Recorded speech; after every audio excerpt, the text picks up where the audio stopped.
వికారాబాద్ పట్టణంలో విషాదం చోటు చేసుకుంది. రేపు పెళ్లి చూపులో నిన్న రాత్రి మహిళా కానిస్టేబుల్ ప్రాణాలు తీసుకుంది. గంగారం సాయిబాబా కాలనీలో ఈ ఘటన జరిగింది. కోట్పల్లి పిఎస్లో పనిచేస్తుంది కానిస్టేబుల్ దివ్యకు ఇదివరకే పరిచయం ఉన్న మరో కానిస్టేబుల్తో ఆదివారం పెళ్లి చూపులు కూడా ఉన్నాయి. అయితే దీంతో పెళ్లి విషయంపై ఫ్యామిలీతో మాట్లాడింది దివ్య. పెళ్లికి ఒప్పుకుంటారా లేదానని కుటుంబ సభ్యుల దగ్గర దివ్య మనోవేదన చెందింది. రాత్రి పడుకునే ముందు గదిలోకి వెళ్ళింది దివ్య. ఉదయం మృతి చెంది కనిపించింది. దీంతో ఘటనపై పోలీసులు దర్యాప్తు చేస్తున్నారు. భయంతోనే దివ్య ఇలా బలవన్మరణానికి పాల్పడ్డట్లుగా తెలుస్తోంది. అయితే ప్రస్తుతం దివ్య మృతిపై దర్యాప్తు జరుగుతోంది. వికారాబాద్ పట్టణంలో చోటు చేసుకుంది ఈ ఘటన. రేపు పెళ్లి చూపులనగా రాత్రి కానిస్టేబుల్ దివ్య ప్రాణాలు తీసుకుంది. గంగారాం సాయిబాబా కాలనీలో ఈ ఘటన చోటు చేసుకుంది. అయితే తనకు ఇదివరకే పరిచయం ఉన్న కానిస్టేబుల్తో పెళ్లి చూపులున్నాయి. కోట్పల్లి పిఎస్లో పనిచేస్తుంది కానిస్టేబుల్ దివ్య. అయితే ఆ కానిస్టేబుల్తో పెళ్ళికి ఒప్పుకుంటారా లేదానని కుటుంబ సభ్యులతో ఆమె మాట్లాడినట్టుగా తెలుస్తోంది. ఆదివారం పెళ్లి చూపులున్నాయి, కానీ పెళ్లి విషయంపై ఫ్యామిలీతో దివ్య ఇదివరకే మాట్లాడింది. సో దీంతో ఒకవేళ పెళ్ళికి ఒప్పుకుంటారో లేదానని తను మనస్తాపానికి గురైనట్టుగా తెలుస్తోంది. దీంతో ఆమె బలవన్మరణానికి పాల్పడ్డట్టుగా తెలుస్తుంది. కుటుంబ సభ్యుల దగ్గర దివ్య మనోవేదన చెందినట్టుగా కూడా తెలుస్తుంది. సో మొత్తం మీద ఆమె మనస్తాపానికి గురై భయంతోనే ఈ బలవన్మరణానికి పాల్పడ్డట్టుగా తెలుస్తుంది. వికారాబాద్ పట్టణంలో చోటు చేసుకుంది ఈ విషాద ఘటన. దానికి సంబంధించిన దృశ్యాలు చూస్తున్నాం. డిస్టర్బింగ్ విజువల్స్ అవి. కానిస్టేబుల్ దివ్య బలవన్మరణానికి సంబంధించిన దృశ్యాలు ప్రస్తుతం మనం చూస్తూ ఉన్నాం. అయితే ఈ ఘటనకు సంబంధించి మరి కానిస్టేబుల్ దివ్య తల్లిదండ్రులు మాట్లాడారు, పోలీసులు కూడా మాట్లాడారు. అసలు ఏం జరిగిందో పోలీసులు దర్యాప్తు చేస్తున్నారు. ఓవరాల్గా ఈ ఇష్యూపై వాళ్ళు ఏమంటున్నారో ఒకసారి చూద్దాం. రాలేదని మూడోసారి ఫోన్ చేస్తే ఈడున్న మమ్మీ ఫోన్ లేపలేదు. ఫోన్ లేకపోతే ఎందుకు ఫోన్ లేపలేదేమో అని ఈమె ఫోన్ చేసిన. ఇక ఫోన్ లేపలేదు శ్వేత ఎందుకేమానంటే వస్తున్నది మమ్మీ అనంతగిరి గుట్టలో ఉన్నాడు వస్తున్నదని ఆమె అంటే వెంటనే వస్తున్నా మమ్మీ నేను అడిగి వస్తున్నా ఇంటికి అని అన్నది. 2 లీటర్ పాలు ఐస్ క్రీమ్ అది తీసుకొని వచ్చింది. వచ్చినాక ఐస్ క్రీమ్ వద్దు బామ్మ చల్లగా ఉన్నది పిల్లలకి ఇవ్వకు అంటే ఆయనకి ఇచ్చింది, ఇంకొక ఆయనకి ఇచ్చింది, ఆమె తిన్నది నాకు ఇచ్చింది. నేను వద్దంటే కూడా తినిపించినాక ఒక పత్తు ఉన్నది మీరారు ఉన్నది బంగులు సుసలా చేసి ఇచ్చిన తిన్నది. తిని చాయ్ చేసి ఇచ్చిన తాగింది. పరిచిస్తాం మమ్మీ అన్నది. బాసం తొమ్ముతా అన్నది. 10 తొమ్మిది దివా రేపు ఒక పత్తు ఉన్నావు కదా నువ్వు, రేపు శనివారం కూడా ఒక పత్తు ఉన్నది, రేపు ఒక పత్తు ఉంటావు కదా వంట చేసి లేదు 10 తొమ్మితా అని నేనన్నా.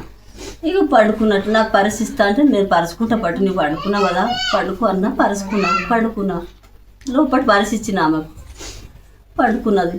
11 గంటలకు అట్లా జర సప్పుడు వచ్చింది. సప్పుడు వస్తే ఏమున్నదని 12 గంటలకు పోయి చూస్తే పడుకున్నది ఆమె. ఆమెకు లేపితే తిడుతుంది పడ్డానని నేను బయటికి వచ్చిన చూడు అంతే, ఏం లేదు. ఇక ఏమన్నా గొడవలు ఇడిచి నాకు ఒక్క మాట అన్నది. నాకు ఆమె జెండుబ పెట్టింది, ఆడ మోర్లో పడ్డా నేను మొన్న జెండుబ పెట్టింది, కాలకు పెట్టింది, దగ్గు మందు తెచ్చింది, వేసుకో మమ్మీ తినమన్నది. ఇక్కడ ఫ్రిడ్జ్ మీద పెడతా అంటే ఎందుకు దివి అట్లా అంటున్నావు అంటే ఏం లేదు నేను చెప్తా కానీ వేసుకో తినమ్మ ఒక మూత అన్నది. ఎందుకు పైసలు ఖరాబ్ చేస్తావు దివ్య అని నేను అన్నా. అంతే మాట ఏమనలేదు నాకు ఆమె. మంచి జెండుబా గిడుబా అన్నీ పెట్టిపోయింది. ఇక్కడ పరుచుకుంటే కూడా మళ్ళీ మా మీద కప్పిపోయింది. ఎందుకు అట్లా చేసుకోండి కాదు ఆమె సంగతి నేను అర్థం కాదు. నాకు ఏం తెలియదు. ఎవరితో నిన్న మాట్లాడింది, ఎవరికైనా ఏమైనా ఉన్నది అని అంటే కూడా బాధలేదు నాకు. అది కూడా లేదు. అట్లానన్నా లేచిపోతారు, అట్లా పోతేనన్నా మంచిది. ఏమీ అనలేదు నాకు ఆమె అసలు మనిషి కూడా కాదు. లెటర్ కూడా రాసి పెట్టింది అన్నారు. నిజమే లెటర్ నాకు తెలియదమ్మా.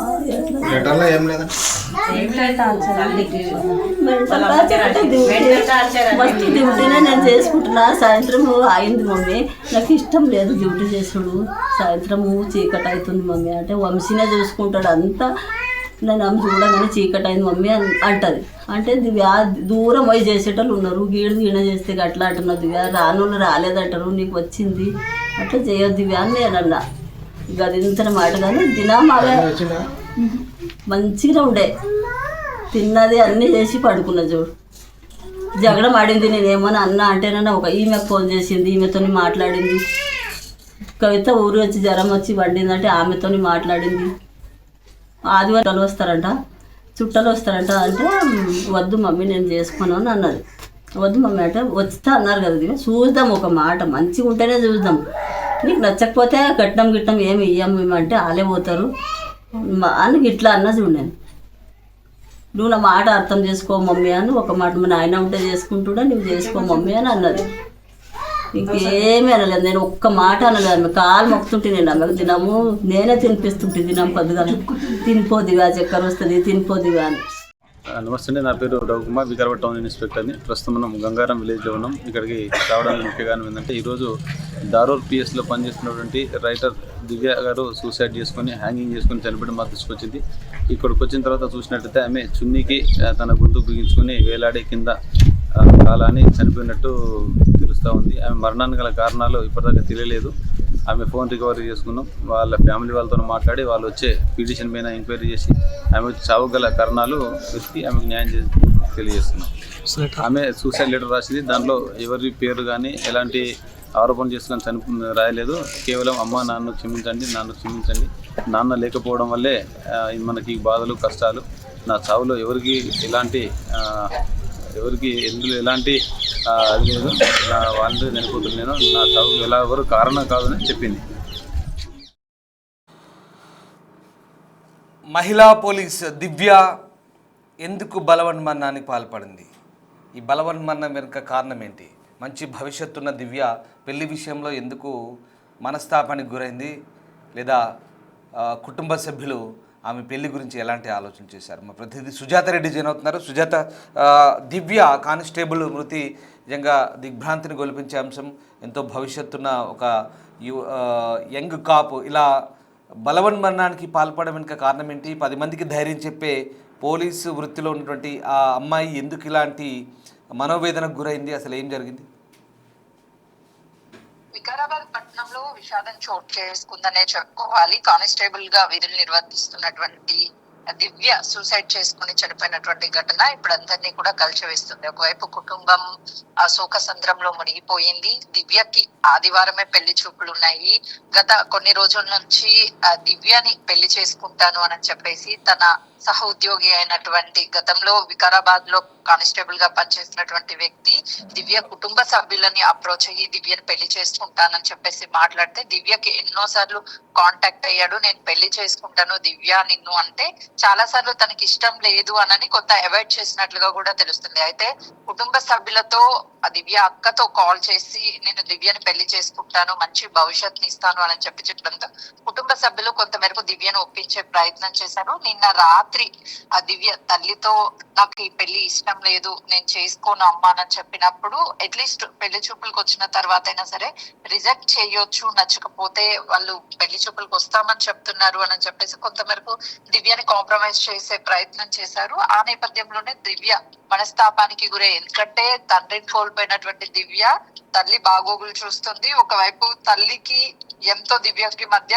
చాలా అండర్స్టాండింగ్ ఎక్కువగా ఉంటుంది. పెళ్లి విషయానికి వచ్చేసరికి కొంత మేరకు తనని పెళ్లి చేసుకుంటే మంచి భవిష్యత్తు ఉంటుంది అని చెప్పి నచ్చజెప్పే ప్రయత్నం చేశారు. ఒకవేళ దివ్యకి ఇష్టం లేకపోతే రిజెక్ట్ చెయ్యి, ఎలాంటి ఇబ్బంది ఉండదు, కానీ పెళ్లి చూపులకు వస్తామని చెప్తున్నారు కాబట్టి రానివ్వు అని చెప్పి కొంత మేరకు తన కూతురికి నచ్చజెప్పే ప్రయత్నం చేశారు. అయితే రాత్రి సమయంలో ఈ చర్చ జరిగిన తర్వాత దివ్య తన రూమ్కి వెళ్ళిపోయింది. రోజులాగే తల్లి తన రూమ్కి వెళ్ళి నిద్రపోయింది. ఆ తర్వాత దివ్యని ఉదయాన్నే ఇంకా నిద్ర లేగడం లేదు ఏంటి అని ఇంటికి వెళ్లి తలుపులు తీసి చూసేసరికి బెడ్రూమ్ రూమ్ తలుపు తీసేసరికి దివ్య హ్యాంగింగ్ కనిపించడంతో తల్లి కన్నీరు మున్నీరుగా రోధిస్తుంది. ఎందుకంటే ఎప్పుడు ఆ దివ్య యాక్టివ్ గా ఉండేది, కానీ తన పర్సనల్ విషయానికి వచ్చే వరకు కొంతవరకు సెన్సిటివ్ గా ఉండేటువంటి దివ్య ఇలాంటి నిర్ణయం తీసుకోవడంతో కుటుంబం అంతా కూడా కన్నీరు మున్నీరుగా వినిపిస్తుంది.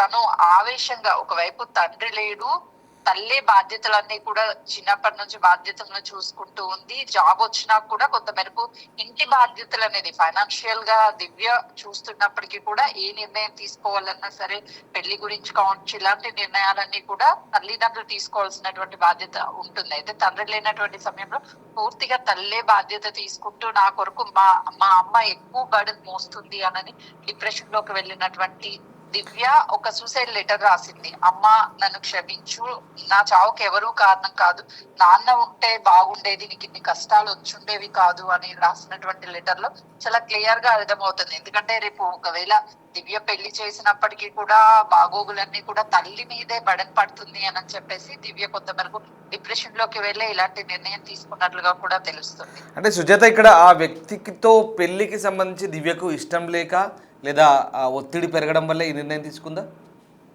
కుటుంబ సభ్యుల నుంచి ఎలాంటి ఒత్తిడి కూడా లేదు అని చెప్తున్నారు. కాకపోతే ఆ వ్యక్తి కానిస్టేబుల్ గా పనిచేస్తున్నటువంటి వ్యక్తి దివ్య అమ్మకి కాల్ చేయడం, వాళ్ళ అక్కకి కాల్ చేయడం, అతని నుంచి కొంతవరకు ప్రెజర్ ఉండడం, ఆ తర్వాత దివ్య కాల్ చేయడం, ఇలాంటి కాల్స్ రావడం వల్ల తను కొంతవరకు ఒత్తిడికి లోనయ్యి ఈ పెళ్లి చేసుకుంటే తర్వాత తల్లి ఒక్కటే ఉంటుంది, తన భవిష్యత్ ఏంటి, ఎవరు చూస్తారు అన్న డిప్రెషన్ ఎక్కువగా తల్లి గురించి ఆలోచించే ఇలాంటి నిర్ణయం తీసుకున్నట్లు తెలుస్తుంది. తల్లి మాత్రము పెళ్లికి సంబంధించి ఎలాంటి ఫోర్స్ కుటుంబ సభ్యులు చెయ్యలేదు. కానీ తన నుంచి, ఆ కానిస్టేబుల్ నుంచే మీ అమ్మాయిని చేసుకుంటాను, ఒక్కసారి పెళ్లి చూపులకు వస్తాను, మంచి భవిష్యత్తు ఉంటుంది నాతో పెళ్లి చేస్తానని చెప్పి కొంతమేరకు ఒత్తిడి తన నుంచే వచ్చినట్లుగా కూడా తెలుస్తుంది. ఒకవేళ ఆ ఒత్తిడి రావడంతో కుటుంబ సభ్యులు ఏమైనా సరే తనని ఎలాగైనా పెళ్లి చేసుకోవాలి అని చెప్పేసి ఇంట్లో నుంచి కూడా ప్రెజర్స్ వస్తుందేమో అని భావించినటువంటి దివ్య సూసైడ్ చేసుకున్నట్లు తెలుస్తుంది. Right, thank you Sujatha. So constable బలవన్ మరణం సంచలనం రేపుతోంది. ఇక పెళ్లి విషయంలో కొన్ని ఒత్తిళ్లు ఆమెను ఈ దిశగా ప్రేరేపించినట్టుగా అర్థమవుతుంది. మరో కానిస్టేబుల్ తనను పెళ్లి చేసుకుంటానని తన కుటుంబ సభ్యుల్ని ఆశ్రయించడం, కుటుంబ సభ్యులు తనతో పెళ్లి చూపులకు అమ్మాయిని సిద్ధం చేస్తున్న వేళ అమ్మాయి ఇక మనస్తాపానికి గురైంది, మనోవేదనకు గురైంది. దీంతో బలవన్ మరణానికి పాల్పడ్డట్టుగా తెలుస్తుంది. ప్రస్తుతం ఈ ఘటనపై పోలీసులు దర్యాప్తు చేస్తున్నారు. నాతో కామన్ గా మాట్లాడింది, ఓకే ఎట్లా ఏం చేస్తున్నావు, నేను ఏం చేస్తున్నాను అన్నది. తర్వాత సండే ఇట్లా చుట్టాలు వస్తున్నారు చూడడానికి అన్నది. ఆమె అన్నది నాకు ఇప్పుడు ఇష్టం లేదక్క, ఒకవేళ పెళ్ళైనా మళ్ళీ అబ్బాయి ఎట్లుంటాడో ఏందో, మళ్ళీ ఇక్కడ రానిస్తాడో లేదో అని అన్నది. అన్న అట్లా నీకుంటే వదిలేసేయి, చూద్దాం, ఆదివారం వస్తే చూద్దాం, మంచి లేదని చెప్దాము, మంచి లేకుంటే వద్దని చెప్దాం. దివ్య ఏం దాని గురించి అంత ఆలోచించకు, టెన్షన్ కాకు, నువ్వు ప్రశాంతంగా ఉండు, నువ్వు హ్యాపీగా ఉండు. ఒకవేళ అబ్బాయి మంచిగా ఉండు చేసుకుంటా అంటే నువ్వు ఎవరి గురించి కూడా ఆలోచించకు, మీరు మంచిగా ఉంటుంటే మాకు కావాలి అని కూడా చెప్పినాను. అంతే మాట్లాడేది. అది కూడా టెన్షన్ పడకు, వంట ఉపవాసాలు ఉండకు, తిని ప్రశాంతంగా కూడా వాళ్ళు వచ్చినా నేను చూసుకుంటా, నువ్వు టెన్షన్ పడకు, ఎవరు రాకుండా పర్లేదు, నువ్వు స్టాండ్ తీసుకుంటా, నీ గురించి నువ్వు టెన్షన్ పడకు దివ్య అని చాలా రాత్రి సంప్రదించిన. రాత్రి మాట్లాడుకునే ఫోన్ కట్ చేసింది నైట్ నాకు. కానీ నేను ఇట్లా ఆలోచించలేదు ఆమెకు అసలు ఎప్పుడు. కానీ మెంటల్ టెన్షన్ ఏంటంటే ప్రతిదీ ఆలోచిస్తుంది, చిన్న చిన్న విషయాలకు, అక్క గురించి, బావ గురించి, బావ ఇట్లా అయింది, అక్క వాళ్ళు ఇట్లా అని ప్రతిదీ మెంటల్ టెన్షన్ తీసుకుంటుంది ఒకటి. ఈ మధ్యలో ఏంటంటే సంబంధం వచ్చింది, ఆ సంబంధం గురించి ఆ బాబు మేము వస్తాం దివ్య, ఎప్పుడు రావాలి అని అంటే ఆమె ఏమన్నది ఒకటే మాట, లేదు మా అమ్మ వాళ్ళని అడగాలి ఇంట్లో. మా అమ్మ వాళ్ళు చెప్తారు, అమ్మకు మా ఇంట్లో అందరు ఫ్యామిలీ మెంబర్స్కి నచ్చితేనే నేను చేసుకుంటా, లేదు అంటే నేను చేసుకోను. అంటే మీరు ఒకసారి చూడండి కదా, చూస్తేనే కదా తెలిసేది, చూడకుండా ఎట్లా మీరు అది చేస్తారు అంటే మళ్ళీ ఆమెకు ఫోన్ కాల్స్ చేసిండంట, ఎప్పుడు రావాలి. ఒకవేళ మా చెల్లెలు లేపకుంటే నాకు ఫోన్ చేసిండు, మళ్ళీ ఒక 2-3 times రిపీటెడ్ గా కాల్ చేస్తే చూడడానికి వచ్చిన బాబు. అయితే ఆయనకి ఏంటంటే డిపార్ట్మెంట్ ఇద్దరు, అమ్మాయికి ఏమైందంటే పిల్ల మంచిది, సెన్సిటివ్ ఉంటది, ఎవరితో మాట్లాడదు, క్యారెక్టర్ వైజ్ చాలా మంచి అమ్మాయి, బాగుంటారని వాళ్ళ కొలీగ్స్ లో మాట్లాడేదంట ఆ అబ్బాయి తోటి. ఆ అబ్బాయి కనుక్కొని ఫోన్లు చేయడం, ఈమెమంటుంది అట్లా ఇట్లా ఫోన్ చేస్తున్నారు, మళ్ళీ చేసుకోవాల్సి వస్తుందేమో, చేసుకుంటే అమ్మొక్కత అవుతుంది, మళ్ళీ నేను ఇక్కడ రాలిస్తాడో లేదో, నాకు హైదరాబాద్ కావాల్సి వస్తుంది అంటే నేను అన్నా, అంతగా ఎందుకు ఆలోచిస్తున్నావు, నీకు నచ్చలేదా రానని చెప్పేసి, ఈయన కాబట్టి ఇంకొక మంచి నేను తీసుకొస్తాను నీకు అని ధైర్యం ఇచ్చిన ఆమెకు. మళ్ళీ కాల్స్ చేసిండంట. మధ్యలో కొన్ని రోజులు ఏమైంది, నేను లాస్ట్ సండే వస్తాను అక్క వాళ్ళు లాస్ట్ సండే వస్తాను, అదే సిఐ దగ్గర ఇల్లు వాస్తుంది అది ఉంది, ఓకే దమ్ చేస్తున్నాడు. ఫోన్ చేసి ఒక్కసారి నువ్వు మాట్లాడవా, నెక్స్ట్ సండే రమ్మని చెప్పు అన్నది మా చెల్లెలు. సర్లే నంబర్ అని చెప్పేసి ఆ నెంబర్ తీసుకొని, ఏంది కార్తీక్ అట్లా ప్రెజర్ ఎందుకు చేస్తున్నావు, మంచిగా ఉండాలి, మేము అన్ని విధాలుగా చూస్తాము, ఇది తొందరపడ బొమ్మలాట అయితే కాదు, మేము అన్ని విధాలు నచ్చితే మా ఫ్యామిలీస్కి నచ్చితేనే మేము పెళ్లి చేస్తాం, లేదంటే అట్లా కాదు మీరు నేను అన్ని నా గురించి ఆమెకు తెలుసు, ఆమె గురించి నాకు తెలుసు, నేను అన్ని నాకు తెలుసు, నేను ఏం ఎవ్వరి మాట నేను వినను, నేను మంచిగా చూసుకుంటా అమ్మాయిని, నేను మంచిగా చేస్తా, మీరేం టెన్షన్ పడాల్సిన అవసరం లేదంటే నువ్వు టెన్షన్ పెట్టుకోవు, మంచిగా ఉంటావు, నువ్వు బాబుకు తెలుసు, కానీ మాకు నచ్చాలి కదా, నువ్వు ఫ్రెండ్స్ కదా, అందరు కొలీగ్స్ ఒకటే దగ్గర ఉంటావు, కామన్ గా మాట్లాడిందంట, మాట్లాడింది ఇప్పుడు ఫోన్లు కూడా మాట్లాడుతుందా అంటే ఫోన్ మాట్లాడితే నువ్వేమన్నా తెలుసా, నువ్వు ఇంకా మీకు సంబంధం లేదు. ఆయన సిటీలో 2 years బ్యాక్ డిఎస్పీ రైటర్ గా వర్క్ చేసిండంట. తర్వాత ఏవో ఎగ్జామ్ రాసి హైదరాబాద్ లో అనలిటికల్ ఆఫీసర్ అని చెప్పింది. అక్కడ మా చెల్లెలు ఏం లేదు, ఫస్ట్ ఆమె అయితే ఫోటో అయితే చూపించింది మాకు, మాకు చెప్పే అక్క నచ్చితే చేసుకుందాం అంటే నేను అబ్బాయి ఏం ఉన్నాడో తెలియదు, ఇంకోటి నువ్వు స్టాండ్ తీసుకుంటావా లేదా దివ్య, మీ వాళ్ళు వద్దు అంటే నన్ను నచ్చకుంటే నువ్వు స్టాండ్ తీసుకుంటావా లేదా అని కూడా నాకు చెప్పింది. అంటే నువ్వు దివ్య స్టాండ్ తీసుకుంటావు అంటే మంచిగా ఉంటే స్టాండ్ తీసుకోరా, బాగా లేకుండా నీ లైఫ్ రిస్క్ చేసుకోకు, చూస్తున్నావు బయట సమాజం ఎట్టుంది అన్నీ తెలుస్తుంది నీకు, నువ్వు టెన్షన్ పడకు, మంచిగా ఉంటేనే స్టాండ్ తీసుకున్నావు, లేదక్క ఓకే ఫోన్ చేస్తున్నారు, మా నాన్నకి చేయమని చెప్తాడు అబ్బాయి, మా అమ్మకి చెప్తాడు, నేను ఏం చేయాలకి ఏం అర్థం అవుతుంది, అక్కడ వాళ్ళకి ఏం ఎక్స్ప్లెనేషన్ ఇవ్వాలి తెలుస్తలేదు, మీకేం ఎక్స్ప్లెనేషన్ ఇవ్వాలి తెలుస్తలేదు అన్నట్టు కొంచెం నైట్ అయితే కొద్దిగా బాధపడ్డాను నా దగ్గర. జాబ్ చేయబట్టి ఎన్ని సంవత్సరాలు అవుతుంది? జాబ్ అంటే 6 years అవుతుంది. డాడీ చనిపోయారు? డాడీ చనిపి 7 years అవుతుంది. అదే మాట్లాడేది, అసలు అట్లాంటి థాట్ కూడా లేదు, కానీ అసలు నాకు అది అర్థం అవ్వట్లేదు ఆమె ఎందుకు అట్లా వేసుకుంది. నైట్ మంచిగా మాట్లాడింది, ఒక్క క్లూ అన్న మాకేమైనా వేస్తే మేము అది చేస్తుంటే, అసలు ఏమూ లేదు కదా ఆమె గురించి. చిన్న ఉంటారు, తర్వాత ఏముంటుందో తెలియదు, ఆ పిల్ల సెన్సిటివ్, మేమంటే ఒక మాట అంటే పడదు అసలుకి, రేపు ఏమున్నా మేము బర్దాష్ కాలేము అని నేను ఓపెన్గా మాట్లాడిన పిల్లతో. అంటే వాళ్ళ డాడీ ఎప్పుడో కాంటాక్ట్లోకి వచ్చింది, సరే అదే మాట మా నాన్నకి చెప్పండి అంటే వాళ్ళ డాడీ కాన్ఫరెన్స్లోకి వచ్చి ఏమన్నాడు, అంకుల్ ఇట్లా వస్తారంటారు కదా, రోజులు మంచిగా ఉంటే చూద్దాం. ఆయన ఇంతకు ముందు కూడా రోజులు బాగాలేనప్పుడు కూడా ఫోన్ చేసాడు అనమాట, ఫోన్ చేస్తే నేను ఏమన్నా రోజులు బాగాలేవు అనుకో, మా చెల్లెకి ఇది ఫస్ట్ టైం చూడడం, కొంచెం ఆగుదాం, తొందర ఎందుకంటే మంచి రోజులు లేనప్పుడు చూసి ఎందుకు, ఒక మంచి కార్యం చేసినప్పుడు మంచి రోజు చూసి మనం చేసుకుందాము, ఉండని ఒకసారి ఆలోచిద్దాం. అంటే ఏమవుతుందమ్మా చూస్తేనే కదా పెళ్లి, ఏమన్నా మనం పెళ్లి చేస్తున్నామా, పుట్టి చూసిపోతాం, ఏమంటే చూసిపోయినా పర్లేదు, ఏం చేసినా పర్లేదు, మంచి రోజు చూసి మేము స్టెప్ వేస్తాం, మంచి రోజు లేకుంటే వద్దు రాకండి, మీ ఇష్టం వేసారు ఎక్కడన్నా చూసుకోండి, కానీ ప్రెజర్ చేయకండి అని చెప్పేసి ఆపేస్తే సైలెంట్ అయ్యింది. తర్వాత అబ్బాయి చెల్లెలతో కాల్ చేసిందా ఏందనేది నాకు తెలియదు. రాత్రి ఇదే మాట్లాడింది, ఏమనలే, రాత్రి తిన్నా దివ్య తిన్నా అంటే వీళ్ళు సండే వస్తారు కదా నేను అదే అక్క వస్తారు, నేను చేసుకుంటే మీరు ఆగమవుతారు కదా, నువ్వు ప్రతిదానికి నాకే ఫోన్ చేస్తావు, ఏదన్నా నేను మా చెల్లెకే ఫోన్ చేస్తాను అన్నమాట, అమ్మ కూడా చెప్పాను నేను ఏదన్నా ఆ చెల్లెతో ఫ్రీగా ఉంటాను, వన్స్ పెళ్ళి అయిందనుకో ఇక్కడ రానిస్తాడో లేదో అంటే నేను నచ్చుదాం, వాళ్ళు వచ్చిన తర్వాత ఇట్లా నచ్చిందని అంటారు, ఎంట పడతారు, దమ్ చేస్తారు, నాకు పిల్ల నచ్చింది, ఎందుకంటే అమ్మాయి ఫ్రేయర్గా ఉంది కాబట్టి వాళ్ళు అబ్బాయి అంత బాగుండడం ఆమెనన్నా, నేను చూడని కూడా చూడలేదు, ఫోటో చూసిన అంతే, ఫోటో నాకు నచ్చలే, లైవ్లో ఎట్లుంటారో తెలియదు, లైవ్లో చూద్దామని చెప్పిన, రేపు మంచిగా ఉంటుంది కదా ఎంట పడతారు దివి అంటే, అరే ఎంట పడితే పడుకో, నువ్వు డైరెక్ట్ ఫేస్ టు ఫేస్ చెప్పేసాయి, నచ్చలేదని చెప్పేసి, అంటే కొలీగ్స్ లో ఏమనుకుంటారో, ఇట్లాంటి పిల్లకి ఎంత అహంకారం అనుకుంటారో, అది వన్స్ ఒక మ్యాచ్ వస్తే పిల్ల ఎంత అట్లా చెప్పింది ఎందుకు అని ఏమనుకుంటారో అక్క, మరి ఒకసారి అయితే చూద్దామని నేను అన్నా, ఒకసారి చూద్దాం, చూసిన తర్వాత పిల్లగాడు నచ్చలేడా నేను డైరెక్ట్ చెప్తా, నువ్వు టెన్షన్ పడకు వద్దు అని చెప్తా, మరి నెక్స్ట్ నేను సంబంధం చూస్తుంది, నువ్వు టెన్షన్ పడక అని చెప్పి రాత్రి ఇదే మాట్లాడిన.